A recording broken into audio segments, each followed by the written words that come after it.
I stood on the wraparound porch that William and I had built together 30 years ago, watching my daughter Patricia load the last of her designer luggage into Kevin's shiny black SUV. The morning sun cast long shadows across our farm, and I couldn't help but notice how they seemed to avoid looking directly at me as they prepared for their European vacation. Patricia buoyantly approached her heels, clicking against the wooden steps like a countdown timer. She handed me a typed list, 3 pages long, detailing every chore, every responsibility, every single task that needed to be done while they were away. As if I hadn't been running this farm since before she was born. The irony wasn't lost on me. Here I was, 68 years old, being handed instructions on how to care for the land that William and I had poured our souls into for 4 decades. The same land where Patricia had learned to walk, where she'd chased fireflies on summer evenings, where we'd celebrated countless birthdays and milestones. Now she spoke to me like I was hired help. She explained that the cattle needed checking twice daily, the equipment maintenance schedule was on page 2, and reminded me not to forget about the insurance inspection next week. Kevin chimed in about the importance of keeping detailed records of all expenses, his voice carrying that condescending tone he'd perfected since marrying into our family 6 years ago. They'd be unreachable for most of the trip, they said, so I shouldn't bother them unless it was a true emergency. I nodded and smiled the way I'd learned to do over the past 2 years since William's passing. It was easier than fighting easier, than pointing out that I'd managed just fine during all those years when William was battling his illness and couldn't do the heavy work anymore. Easier than reminding them that this farm's success came from my sweat and tears, just as much as his. As their SUV disappeared down the gravel drive, kicking up dust that settled slowly in their wake, I felt something shift inside my chest. It wasn't just loneliness. I'd grown accustomed to that unwelcome companion since becoming a widow. This was different. This was the feeling you get when you realize that the people who should love you most see you as nothing more than a burden, a caretaker, someone whose entire existence revolves around making their lives easier. I folded the instruction list and slipped it into my apron pocket, already knowing I wouldn't need to reference it. I'd been caring for this land since Patricia was in diapers. But as I walked back toward the farmhouse, something nagged at me. The way Kevin had insisted on handling all the farm's financial paperwork lately. The hushed conversations that stopped whenever I entered a room. The way Patricia had been asking subtle questions about my will and estate planning.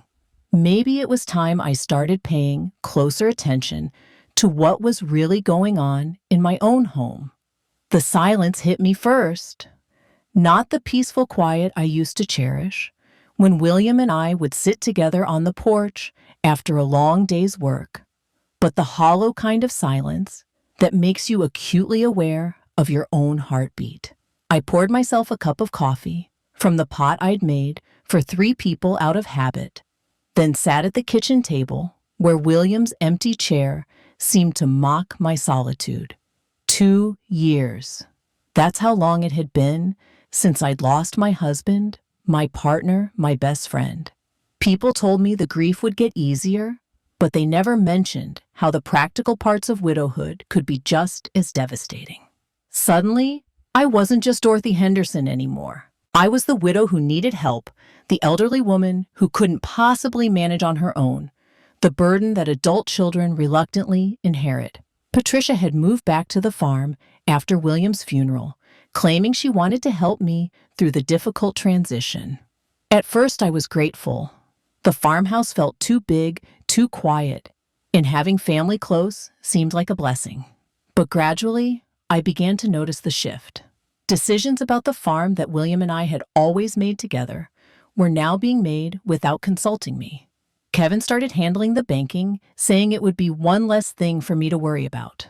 Patricia took over correspondence with our insurance company in the Agricultural Extension Office. They treated me like I was fragile, like the grief had somehow erased 45 years of farming experience from my brain. When I tried to discuss crop rotation or equipment purchases, they'd pat my hand and tell me not to worry about such complicated matters. When I questioned expenses or wanted to review financial statements, Kevin would assure me everything was being handled properly and that I should focus on taking care of myself. The truth was, I felt more capable now than I had in years. During William's long illness, I'd carried the bulk of the farm work while caring for him around the clock. I'd learned to operate machinery I'd never touched before, negotiated with suppliers, managed our small herd of cattle, and kept our books balanced. I wasn't some helpless old woman who needed protecting from the realities of farm life. I was the backbone that had held this operation together when everything else was falling apart. But somehow, in Patricia and Kevin's version of reality, I'd become a delicate flower who might wilt under the pressure of real responsibility. They spoke about me in hushed tones, making plans for my future, without including me in the conversation. I caught fragments of discussions about what would be best for me, what I could handle, what I needed. What I needed was to feel useful again. What I needed was to be respected as the owner of this land, not treated like a guest in my own home. What I needed was to stop being so accommodating and start asking the hard questions about why my own family seemed so eager to push me aside. The coffee had grown cold in my hands, but I hardly noticed. The rooster's crow at 5:30 pulled me from restless sleep, just as it had for decades. My body protested as I swung my legs over the side of the bed joints, stiff from the damp Nebraska morning, in the weight of carrying this farm alone. But there was comfort in the routine, in the knowledge that some things remained constant, even when everything else felt uncertain. I dressed in my work clothes, the same faded jeans and flannel shirt I'd worn yesterday and the day before that. There was no point in pretending this was anything other than what it was: manual labor that would leave me exhausted and aching by sundown. Patricia's typed instructions lay on my nightstand, but I left them there. I knew what needed doing. The barn welcomed me with familiar sounds: cattle lowing softly, the rustle of hay, the creak of old wood settling in the morning air. Our Holstein dairy cows, 12 of them now, since we'd scaled back after William's death, greeted me with their usual mixture of expectation and mild reproach for being 15 minutes later than usual. I ran my hands along their warm flanks as I checked each one, looking for signs of illness or injury, the way William had taught me 40 years ago. The milking parlor felt too big for one person. William and I used to work in perfect synchronization, moving from cow to cow, with an efficiency born of decades of practice.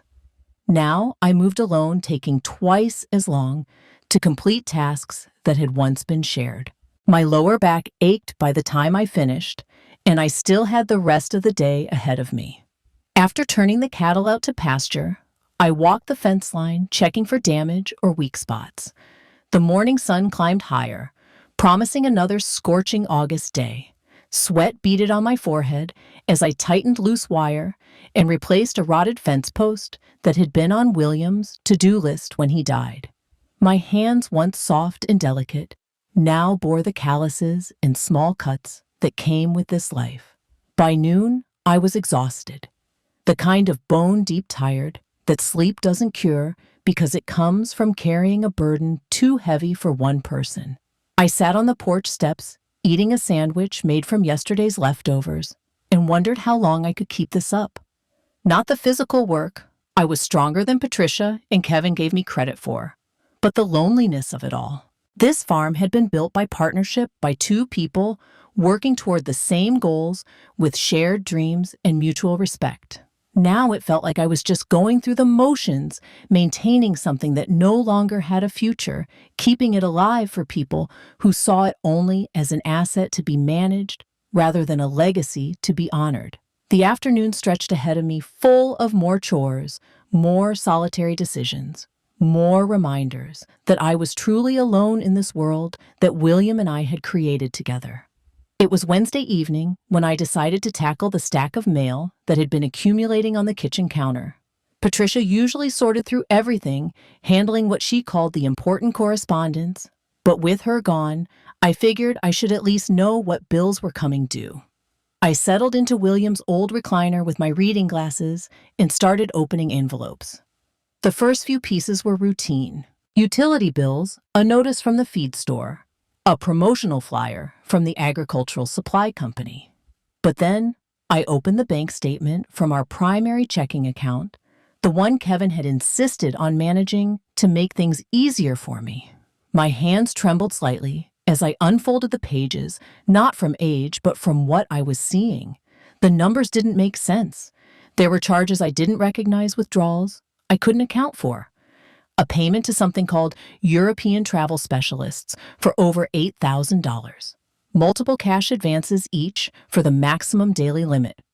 Restaurant charges in the city, expensive ones on dates when Patricia and Kevin claimed they were visiting friends or handling business for the farm. I set the statement aside and reached for my laptop, the one Patricia had bought me last Christmas, claiming I needed to stay connected to the modern world. My fingers moved slowly across the keyboard as I logged into our online banking system using the password Kevin had helped me set up. He'd written it down for me, he said, in case I ever needed to check anything while he was unavailable. The transaction history painted an even clearer picture. Regular transfers to accounts I didn't recognize. Payments to luxury hotels, high-end retailers, expensive restaurants, credit card payments that were double what I remembered our monthly statements being. This wasn't just careless spending. This was systematic, deliberate, and it had been going on for months. My heart pounded as I clicked through screen after screen of transactions. 8 years of careful saving, of William and I scraping together every dollar we could for our retirement, for emergencies, for the day when we might need long-term care. Money we'd earned through decades of early mornings and late nights, through good harvests and bad weather, through sacrifices, both big and small. I found myself thinking about all the times Kevin had reassured me about our finances, how he'd taken over the bookkeeping with such enthusiasm, claiming he wanted to spare me the stress of managing money during my grief, how he'd suggested I didn't need to review every statement, that I should trust him to handle the details while I focused on healing. The worst part wasn't the money, though, that stung deeply. It was the realization that I'd been such a fool. I'd been so grateful for their help, so relieved to have someone else handle the complicated parts of running a farm, that I'd handed over control of my own life without question. I'd trusted them with everything William and I had worked for, and they'd seen it as their personal bank account. I closed the laptop and sat in the growing darkness, wondering what else I might discover if I started looking closer at my own life. Thursday morning brought no relief from the anxiety that had kept me tossing and turning all night.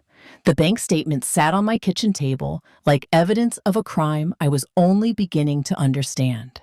But I needed to know more, needed to see what else Patricia and Kevin might have taken from under my nose.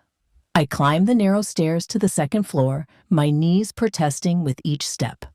William and I had always planned to move our bedroom downstairs when we got older, but cancer didn't give us time to make those adjustments. Now, I was grateful for the privacy the upstairs afforded, especially for what I was about to do.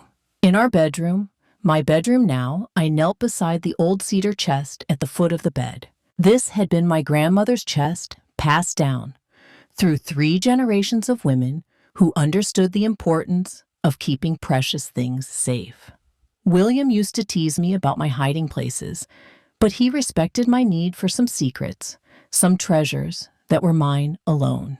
I lifted the heavy lid and moved aside the quilts my mother had made the christening gown that had been worn by 3 generations of babies, the letters William had written me during our brief courtship. My fingers searched for the familiar weight of the small wooden jewelry box tucked beneath layers of memories. It wasn't there. I sat back on my heels, heart hammering in my chest. Maybe I'd moved it. Maybe in my grief-fog state after William's death, I'd put it somewhere else for safekeeping. I searched through every corner of the chest, lifting each item carefully, desperately hoping I was wrong. But I wasn't wrong. The jewelry box was gone. That box had contained 45 years of love. Every anniversary, William had given me a small piece of jewelry. Nothing expensive. We'd never had money for extravagance. But each piece chosen with care and given with such tenderness. A delicate silver bracelet for our first anniversary when we could barely afford groceries. A pair of pearl earrings for our 10th, bought with money he'd saved from selling his grandfather's pocket watch. A simple gold necklace for our 25th, presented with tears in his eyes as we renewed our vows in our own backyard. The most precious piece had been a small diamond ring, not an engagement ring, but a promise ring he'd given me for our 40th anniversary. "We're just getting started," he'd whispered as he slipped it onto my finger. 40 more years wouldn't be enough. I searched the entire bedroom, then the guest rooms, then every drawer and closet in the house. I knew I wouldn't find it. Someone had taken it, and there were only 2 people who knew where I kept my most treasured possessions. Patricia and Kevin had stolen more than money from me. They'd stolen the physical reminders of a love story that had lasted a lifetime. They'd taken the tangible proof that I had been cherished, valued, worthy of someone's devotion. If you've ever experienced betrayal by someone you trusted completely, please share your story in the comments below. Sometimes we need to know we're not alone in our pain. The discovery of my missing jewelry box ignited something fierce inside me. If they had taken my most precious memories, what else had they helped themselves to? I spent the rest of Thursday afternoon going through every drawer, every filing cabinet, every box in William's old office that I'd avoided touching since his death. The farm office had always been William's domain. He'd kept meticulous records in his careful handwriting, filing every receipt, every payment, every piece of correspondence in manila folders, labeled with his precise printing. After he died, Kevin had offered to organize everything to bring the record-keeping into the digital age. I'd been grateful, that overwhelmed by the paperwork that seemed to multiply daily. Now I realized I'd been locked out of my own business. I found the filing cabinet keys in William's old desk drawer, right where he'd always kept them. But when I opened the drawers, half the files were missing. Gone were the insurance policies, the property deeds, the loan documents. Gone were the tax returns from the past 3 years, the equipment warranties, the contracts with our grain elevator. What remained told a troubling story. I found copies of correspondence I'd never seen, letters apparently signed by me, but written in someone else's hand. Applications for credit lines I'd never authorized. Change of address forms, routing important mail to a post office box I'd never opened. But the most shocking discovery was buried in the back of the bottom drawer, insurance documents for the farm property updated just 6 months ago. The original policy had listed William and me as joint owners, with Patricia as the beneficiary. The new policy listed only Patricia Henderson Miller and Kevin Miller as the insured parties. My hand shook as I read the document again, certain I was misunderstanding something. But there it was, in black and white. According to this paperwork, I no longer owned the farm that William and I had purchased 45 years ago, with a down payment scraped together from my waitressing tips and his construction wages. I found more documents that painted an even clearer picture. Power of attorney papers bearing what looked like my signature, though I had no memory of signing them. Forms transferring the farm's operating licenses to Patricia and Kevin. Bank signature cards that had apparently added them to every account while removing my access to several. The most damaging piece was a draft of a property deed transfer dated just 2 weeks ago the day before Patricia and Kevin left for Europe. It was incomplete, missing my notarized signature, but the intent was unmistakable. They planned to transfer full ownership of the farm to themselves, leaving me with nothing but the right to live in the farmhouse until my death. I sat in William's chair, surrounded by evidence of the most calculated betrayal I could imagine. They hadn't just stolen from me. They'd been systematically erasing me from my own life, preparing to take everything while leaving me dependent on their charity for shelter and survival. The worst part was realizing that this hadn't been a spontaneous decision. This had been planned, organized, executed over months, while I grieved my husband and trusted them to help me navigate my new reality. Friday morning found me standing at my kitchen window, staring across the fields toward the Vasquez property. Carmen had been our neighbor for over 20 years, and her friendship had been one of the few bright spots in the dark months after William's death. She'd brought casseroles when I couldn't bring myself to cook, sat with me on difficult anniversaries, and always seemed to know when I needed company without being asked. I needed to talk to someone I could trust, someone outside this web of deception I was uncovering. I walked across the pasture that separated our properties, following the worn path that William and I had taken countless times for neighborly visits and shared coffee on Sunday afternoons. Carmen was hanging laundry on the line behind her house, her salt and pepper hair pulled back in a practical ponytail. She smiled when she saw me approaching, but I could see concern in her dark eyes. I probably looked as haggard as I felt. She invited me in for coffee, settling me at her kitchen table with the gentle efficiency of someone who understood grief and its lingering effects. We chatted about inconsequential things for a few minutes. The weather, her grandson's upcoming wedding, the price of feed grain. But eventually, she set down her cup and looked at me directly. She told me she'd been worried about me, especially after the conversation she'd had with Patricia and Kevin just before they left for their vacation. They'd stopped by, ostensibly, to ask Carmen to keep an eye on me while they were gone, but the conversation had taken an uncomfortable turn. Patricia had confided that they were concerned about my mental state, my ability to make sound decisions. She'd mentioned that I'd been showing signs of confusion, forgetting conversations, becoming paranoid about money and legal matters. Kevin had added that they were working with lawyers to ensure my future security, making sure I'd be taken care of as my cognitive abilities declined. They'd told Carmen that I was planning to transfer the farm to them, that it was my idea, because I felt overwhelmed by the responsibility. They'd painted themselves as reluctant inheritors, burdened by my insistence that they take over everything. Patricia had even teared up describing how difficult it was to watch her mother struggle with decisions that had once come so easily. Carmen had believed them. Why wouldn't she? They were my family, and they seemed genuinely concerned about my welfare. But as she repeated their words to me now, I could see doubt creeping into her expression. She was beginning to realize that the woman sitting across from her bore no resemblance to the confused, declining, elderly person Patricia and Kevin had described. The most crushing revelation came at the end of our conversation. Carmen mentioned almost as an afterthought that Patricia had asked her to be prepared to testify about my declining mental state if it became necessary for legal proceedings. They'd been building a case against me, using my own neighbor as an unwitting witness to my supposed incompetence. I walked home across the pasture with a new understanding of just how thoroughly I'd been betrayed. Saturday morning arrived gray and overcast, matching the storm clouds gathering in my mind.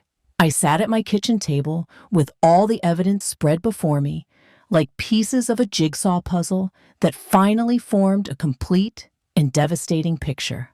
The bank statements, the missing jewelry box, the forged documents, Carmen's unwitting testimony. It all clicked together with sickening clarity. This wasn't opportunistic theft or careless spending. This was a comprehensive plan to steal my entire life while making it look like I was willingly handing it over. Patricia and Kevin had spent months, maybe years, positioning themselves as my concerned caretakers, while systematically dismantling my independence and legal ownership of everything William and I had built. The timeline became painfully clear as I reviewed everything again. It had started shortly after William's funeral, when I was at my most vulnerable. They'd moved in under the guise of helping, then gradually taken control of every aspect of my life. The banking, the legal documents, the insurance policies, all transferred or modified while I was distracted by grief and grateful for their assistance. They'd used my love for them as a weapon against me. Every time I'd felt uncomfortable about their level of involvement, they'd remind me how much they cared, how they only wanted what was best for me. They'd made me feel selfish for questioning their motives, ungrateful for doubting their intentions. The jewelry box theft was particularly cruel because it served no financial purpose. Those pieces weren't valuable enough to fence or sell. They'd taken them because they knew how much they meant to me, because they understood that possessing those tangible memories gave them power over my emotional well-being. Or maybe they'd simply wanted to erase any evidence that I had ever been truly loved and valued by anyone. The insurance policy changes were the most legally damaging. By listing themselves as the property owners, they'd created documentation that would support their claim that I'd already transferred ownership to them. Combined with the power of attorney documents and the testimony they'd coached Carmen to provide, they had everything they needed to prove I was an incompetent elderly woman who needed their protection. Their European vacation wasn't just a celebration. It was an alibi. While they were sunning themselves on Mediterranean beaches, using my money to fund their luxury trip, I was supposed to be here, playing the role of the grateful dependent, maintaining their property until they returned to formalize the complete takeover. They'd probably planned to come home with stories of how wonderful it would be for me to travel more, how I deserved to enjoy my golden years without the burden of farm management. They'd present the completed property transfer as a gift to themselves that I'd been planning all along, the natural progression of arrangements we'd supposedly discussed and agreed upon. But they'd made one crucial mistake. They'd underestimated me. They'd assumed that grief and age had made me weak, compliant, easy to manipulate. They'd forgotten that I was the woman who'd helped build this farm from nothing, who'd survived decades of financial uncertainty and personal challenges. They were about to learn that I was far from finished fighting. I didn't sleep Saturday night. Instead, I sat in William's old recliner, staring out at the moonlit fields where we'd worked side by side for so many years. The weight of my discovery pressed down on my chest like a physical thing, making it hard to breathe. I felt the crushing pain of betrayal, the rage of violated trust, and underneath it all, a grief that felt deeper than what I'd experienced when William died. When someone you love dies, you mourn what you've lost, but you keep the precious memories intact. When someone you love betrays you this completely, they poison even the good memories. I found myself questioning every kind gesture Patricia had made since William's death, every moment of apparent concern from Kevin. Had any of it been real, or had it all been calculated manipulation? I thought about the woman I'd been before all this started. Strong, capable someone who could negotiate with cattle buyers and fix broken equipment, who could manage a household budget and make tough business decisions. Somewhere along the way, I'd let other people convince me that I'd become someone else, someone fragile, confused, in need of constant guidance and protection. But sitting there in the darkness, I realized that the strong woman hadn't disappeared. She'd just been buried under layers of grief and misplaced trust. She was still there, and she was furious. By the time the sun rose Sunday morning, I had made my decision. I wouldn't confront Patricia and Kevin directly.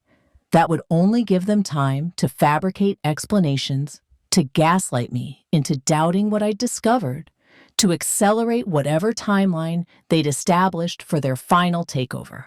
Instead, I would act first and explain later if I chose to explain at all. They'd taught me an important lesson about the element of surprise. They'd counted on my predictability, my tendency to trust and forgive, my reluctance to believe the worst about people I loved. They'd planned every move carefully because they thought they knew exactly how I would react to each situation. But they didn't know me as well as they thought they did. They'd never seen the woman who'd fought insurance companies for fair settlement when hail destroyed our crops. They'd never witnessed the negotiations I'd conducted with banks during lean years when we needed extensions on equipment loans. They'd never been present during the countless decisions William and I had made as equal partners in building something lasting. That woman was about to remind everyone, including myself, that she still existed. I made a pot of coffee and sat down with a legal pad, the same kind William used to use when he was planning major farm decisions. I wrote down everything I needed to do, every step I needed to take to protect myself and reclaim control of my life. The list was longer than I'd expected, but each item felt like a small victory against the people who tried to make me invisible in my own life. Patricia and Kevin had made their choice when they decided to steal from me. Now it was time for me to make mine. Monday morning, I was dressed and ready by 7 o'clock. The first stop was the bank where I arrived just as they opened their doors. I'd called ahead and scheduled an appointment with the branch manager, a woman named Rebecca, who'd handled our accounts for over a decade. She remembered William fondly and had always treated me with genuine respect, unlike some younger employees who seemed to assume that elderly customers needed everything explained twice. I spread the bank statements across her desk and watched her expression change as she reviewed the unauthorized transactions. Within an hour, I had frozen every account that Kevin had access to, canceled all credit cards linked to our joint accounts, and established new accounts with passwords and security questions that only I knew. The European travel specialist charge was flagged for dispute, along with dozens of other transactions I hadn't authorized. Rebecca was thorough and professional, but I could see the sympathy in her eyes as she helped me regain control of my own money. She didn't ask many questions about why I was taking these steps, perhaps recognizing the signs of financial elder abuse that banks are trained to identify. She simply helped me build walls around what was left of my assets. The most satisfying moment came when she informed me that Kevin's attempt to withdraw cash from our account that morning, probably from some expensive European ATM, had been declined. I imagined him trying the card again, assuming it was a technical glitch, growing increasingly frustrated as transaction after transaction was rejected. By noon, I had changed the locks on every door of the farmhouse and the outbuildings. The locksmith, a kind man who'd done work for us before, didn't question why I needed everything rekeyed immediately. He simply handed me a set of shiny new keys and reminded me to keep the receipt for insurance purposes. I called our internet provider and had all the passwords changed on our home network. I contacted the utility companies and established new security protocols for any changes to our accounts. I even called the post office and had a fraud alert placed on our address requiring identification for anyone attempting to redirect our mail. Each action felt like reclaiming a piece of myself. With every phone call, every signature, every decision I made independently, I could feel my confidence returning. I wasn't the confused, declining elderly woman Patricia and Kevin had described to Carmen, and probably to others. I was a competent adult taking control of her own affairs. The real test came when my phone started ringing around 3 in the afternoon. International calls from a number I didn't recognize. I let them go to voicemail, imagining Patricia and Kevin's growing panic as they realized their credit cards weren't working, their cash advances were being declined, and their luxurious vacation was suddenly unfunded. If you've ever had to take back control of your life from people who tried to manipulate you, I'd love to hear your story. Sometimes the first step toward justice is simply refusing to be a victim anymore. The ringing stopped after the 5th attempt. They'd figure out how to contact me eventually, but for now, I was enjoying the silence. Tuesday morning brought me to the law offices of Pierce and Associates, where Franklin Pierce had been handling legal matters for farm families in our county for over 30 years. He'd helped William and me with our original property purchase, our wills, and various business contracts over the decades. If anyone could help me untangle the legal mess Patricia and Kevin had created, it would be Franklin. His secretary showed me into his familiar office, with its wood-paneled walls lined with law books and framed photographs of the local community he'd served for so long. Franklin greeted me with the same warm handshake he'd given William and me countless times before. But his expression grew serious as I began explaining why I was there. I laid out everything I'd discovered. The forged documents, the unauthorized insurance, changes the power of attorney papers I'd never signed. Franklin examined each piece of evidence with the careful attention that had made him one of the most respected attorneys in the region. His jaw tightened as he reviewed the property deed transfer that bore what appeared to be my signature. He confirmed what I'd suspected: the documents were sophisticated forgeries, probably created with the help of someone who had legal knowledge or at least access to proper forms and templates. The signatures were good enough to fool casual inspection, but they wouldn't stand up to forensic analysis if necessary. Franklin explained that Patricia and Kevin had been building what he called a paper trail of incompetence, creating documentation that would support a legal claim that I was no longer capable of managing my own affairs. The power of attorney documents, if they'd been properly executed, would have given them broad authority to make decisions on my behalf. Combined with testimony about my declining mental state, they could have had me declared legally incompetent. The most chilling revelation was how close they'd come to succeeding. If I hadn't discovered their plan when I did, if I'd waited even a few more weeks, they might have completed the property transfer and established themselves as my legal guardians.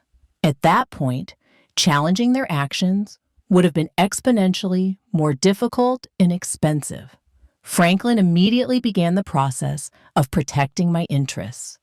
We drafted a new will that explicitly revoked any previous versions and clearly stated my mental competency at the time of signing.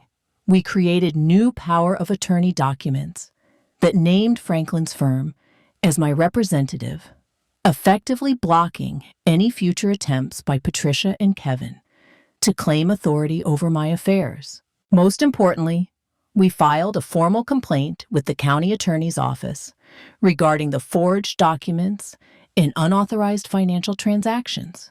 Franklin explained that what Patricia and Kevin had done constituted several felonies, including elder abuse fraud and identity theft. Whether I chose to press criminal charges was up to me, but having the complaint on file would protect me if they tried to challenge my actions later. As I left Franklin's office that afternoon, I felt something I hadn't experienced in months: the security that comes from having competent legal protection and the knowledge that I wasn't facing this battle alone. Wednesday brought the most difficult decision of my life, but also the most liberating. I called Franklin first thing in the morning and told him I wanted to sell the farm. All of it: the house, the land, the outbuildings, the equipment. Everything that William and I had spent our lives building together. His silence on the other end of the line stretched long enough that I wondered if we'd been disconnected. When he finally spoke, his voice was gentle, but concerned. He asked if I was certain, if I'd thought through all the implications, if perhaps I should take more time to consider such a major decision. I understood his caution. This wasn't just property I was selling. It was a way of life, a legacy, a piece of Nebraska farmland that had been productive and profitable for nearly half a century. But I'd spent the previous night walking through every room of the farmhouse, every acre of the fields, saying goodbye to the dreams William and I had shared about passing this place on to the next generation. Those dreams had died the moment I discovered what Patricia and Kevin were planning. I wouldn't let them profit from their betrayal. I wouldn't spend whatever years I had left looking over my shoulder, wondering what they might try next, fighting legal battles to keep what was rightfully mine. And I certainly wouldn't pretend that we could go back to being a loving family after what they'd done. Franklin connected me with a commercial real estate agent who specialized in agricultural properties. Sarah Martinez was a no-nonsense woman in her 50s who understood both the emotional and financial complexities of selling a family farm. She walked the property with me that afternoon, taking notes and photographs, asking practical questions about water rights and soil conditions and recent improvements. The numbers she quoted were higher than I'd expected. Prime farmland in our county had appreciated significantly over the past decade, and our property included valuable water rights and well-maintained facilities. Even after taxes and commissions, the sale would leave me financially secure for the rest of my life. But money wasn't my primary motivation. Freedom was. I also made another decision that felt just as important. I told Sarah I wanted to donate 20% of the sale proceeds to establish a fund for elderly people in our county who were living alone and might be vulnerable to financial abuse or exploitation. I'd work with Franklin to set up the legal structure, but I wanted other people in my situation to have resources and support that I'd had to find for myself. The paperwork would take several weeks to complete, Sarah explained. There would be inspections, title searches, financing arrangements for the buyers.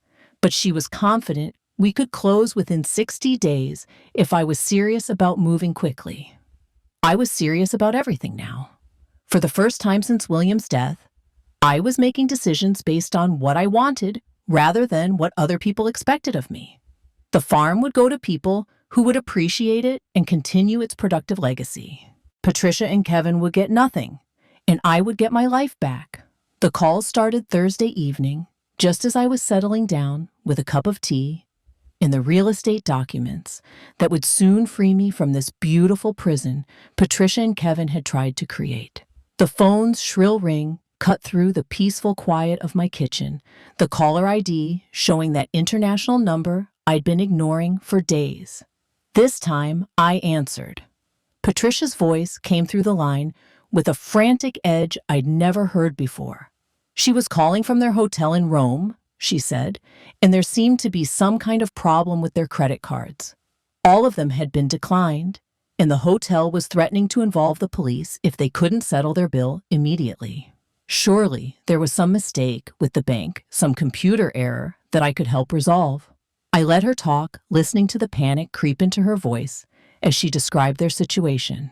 They'd been shopping in expensive boutiques, dining at exclusive restaurants, booking private tours and luxury accommodations. Now they were trapped in a foreign country with no access to funds, facing the possibility of criminal charges for fraud if they couldn't pay their debts. When she finally paused for breath, I spoke calmly into the silence. I told her there was no mistake. I discovered what they'd been doing. The stolen money, the forged documents, the systematic theft of my life's work. I'd taken steps to protect myself, and those steps included cutting off their access to funds that had never rightfully belonged to them. The tone of her voice changed instantly. Gone was the frightened daughter seeking help from her mother. In her place was someone I barely recognized, someone whose mask had finally slipped completely. She accused me of being vindictive, of overreacting to what she called normal family financial arrangements. She claimed they'd only been trying to help me to manage affairs that were too complicated for someone in my condition. Kevin grabbed the phone, and his voice was even uglier. He called me an ungrateful old woman who didn't appreciate everything they'd sacrificed to take care of me. He reminded me that I'd be nothing without their help, that I needed them more than they needed me. He threatened legal action, promised to have me declared incompetent, swore they'd fight me for every penny I thought I could keep from them. I listened to his rage with a strange sense of detachment. This was who they really were, who they'd probably always been beneath the surface of dutiful care and filial concern. I was almost grateful to finally see them clearly, without the distortion of my own hopes and needs clouding my judgment. When Kevin finished his threats, I spoke quietly into the phone. I told them not to contact me again. I informed them that Franklin Pierce was now handling all my legal and financial affairs, and any future communication should go through his office. I mentioned that I'd file complaints with the appropriate authorities regarding their fraudulent activities. Then I hung up and turned off the phone, enjoying the blessed silence that followed. Friday brought Sarah Martinez back to the farm with a contract in hand. The buyers were a young farming family from the next county over, people who understood the value of what they were purchasing and had the financial backing to close quickly. I signed the papers with a steady hand, feeling lighter with each page I initialed. The Henderson family farm would become the Morrison family farm, and the cycle would continue with people who would love this land the way William and I had loved it. The Morrisons had 2 young children who would grow up the way Patricia had grown up, learning responsibility through daily chores, understanding the connection between hard work and reward, developing the deep appreciation for the land that comes from depending on it for your livelihood. I spent the weekend making arrangements for my new life. I'd already found a small apartment in town, a comfortable 2-bedroom place, with a view of the park where William and I used to walk on Sunday afternoons after church. It had modern conveniences I'd never enjoyed on the farm. Central air conditioning, a dishwasher, laundry facilities right down the hall. No more 5:30 a.m. wake-up calls from roosters. No more livestock depending on me for their survival. The Elderly Assistance Fund was taking shape under Franklin's guidance. We'd established criteria for applicants, people 65 and older who lived alone and could demonstrate financial need or vulnerability to exploitation. The fund would provide legal consultation, financial counseling, and emergency assistance for seniors who found themselves in situations similar to mine. It felt good to know that my pain might prevent someone else's suffering. Moving day arrived sooner than I'd expected. The Morrisons were eager to take possession before the fall planting season, and I was equally eager to close this chapter of my life. I packed only what mattered. William's photographs, my grandmother's quilts, a few pieces of furniture that held genuine sentimental value. The jewelry box would have come with me if I'd still had it. Instead, I packed the few pieces of William's that I'd kept hidden in other places. His wedding ring, his father's watch, a pair of cufflinks that had belonged to his grandfather. These small treasures hadn't been valuable enough for Patricia and Kevin to find and steal, which somehow made them more precious to me now. Carmen helped me with the final packing. Her presence a reminder that not all family relationships end in betrayal. She'd been horrified when I told her the truth about Patricia and Kevin's plans, angry at herself for believing their lies about my mental decline. We spent hours talking through what had happened, and she helped me understand that their deception had been sophisticated enough to fool anyone who cared about me. As I locked the farmhouse door for the last time, I didn't feel the sadness I'd expected. Instead, I felt something I hadn't experienced in years: anticipation for the future. At 68, I was starting over completely, and the prospect filled me with an energy I'd forgotten I possessed. They returned from Europe on a Tuesday in September, 3 weeks after I'd moved into my new apartment in town. I learned this from Carmen, who called to warn me that a taxi had dropped them off at the farm where they'd discovered the for sale sold sign, and their inability to enter the house they'd assumed was theirs. I was sitting in my favorite chair by the window, reading a book I'd ordered online about starting over after major life changes, when I heard the pounding on my apartment door. Their voices carried through the thin walls, Patricia's shrill accusations and Kevin's angry demands, that I opened the door immediately. I took my time walking to the door, checking my appearance in the hallway mirror. I wanted to look composed, dignified, completely in control of my faculties. When I finally opened the door, I saw two people I barely recognized. Gone were the confident manipulators who'd left for their European vacation. In their place stood desperate, disheveled strangers who looked like they'd aged years in the few weeks since I'd last seen them. Patricia pushed past me into my small living room, her eyes wild as she took in my new surroundings. She demanded to know what I thought I was doing, how I could have sold the farm without consulting them, where I thought this left their future plans. Kevin followed, less aggressive, but equally incredulous, as if he couldn't believe I'd been capable of taking such decisive action. I remained standing while they ranted, noting the subtle changes in their appearance that suggested their European adventure had ended badly. Patricia's expensive clothes looked rumpled and stained. Kevin's usually perfect hair was unkempt, and both of them had the hollow-eyed look of people who'd been under severe stress. When they finally ran out of steam, I spoke quietly but firmly. I told them I knew about the stolen jewelry, the forged documents, the unauthorized financial transactions, the insurance fraud. I explained that Franklin Pierce had documented everything and filed appropriate complaints with law enforcement. I informed them that the farm sale was final and legal, and that they had no claim to any of the proceeds. Patricia tried one last manipulation, tears streaming down her face as she claimed they'd only been trying to protect me from my own declining judgment. She painted a picture of devoted adult children making difficult decisions for a beloved but confused parent. Kevin chimed in with promises that we could work everything out if I just trust them to explain. But I was done being manipulated. I walked to my door and opened it, making it clear that this conversation was over. I told them they were no longer welcome in my life, that any future contact should go through Franklin's office, and that they had 5 minutes to leave my apartment before I called the police. The look of shock on their faces told me they'd never truly believed I was capable of standing up to them. Even after everything they'd discovered I'd accomplished in their absence, they'd still expected to find the compliant, grateful victim they'd left behind. They were wrong about me one final time. 6 months have passed since that final confrontation, and I'm writing this story from my sunlit apartment, where the morning light streams through windows I chose myself.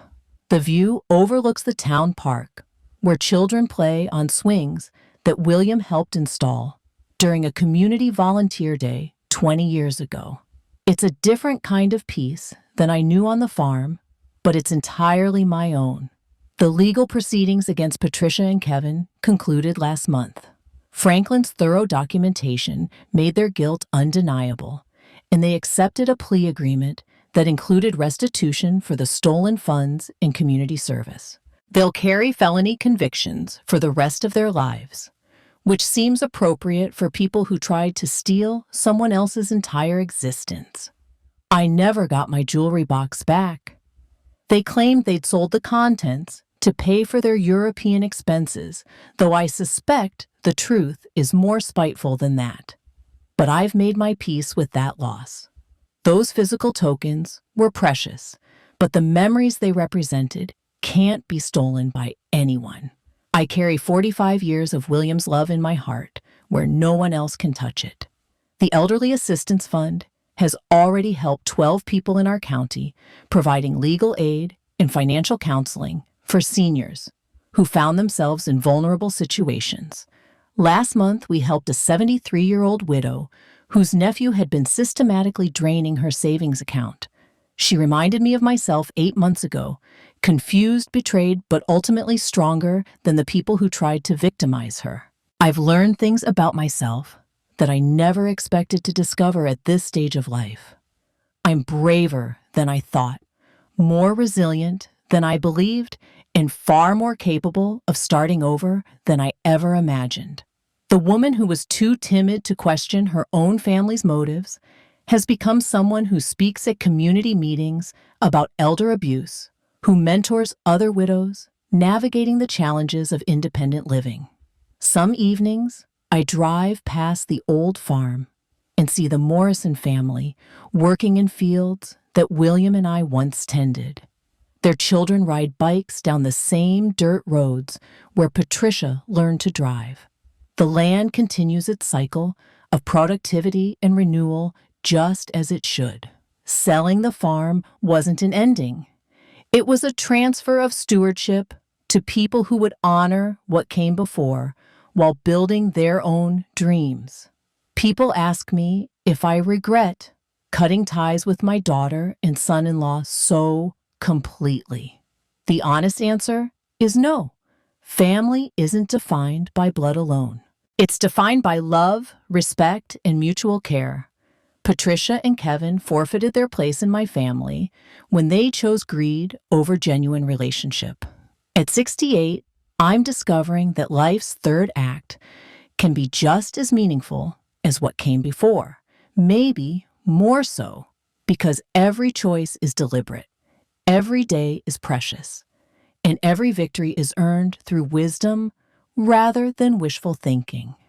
If my story resonates with you, please share it with someone who might need to hear that it's never too late to reclaim your power and protect what you've built. Sometimes the greatest act of love is refusing to be anyone's victim, even when that anyone shares your name. Thank you for listening to my story. And remember, you're stronger than you know.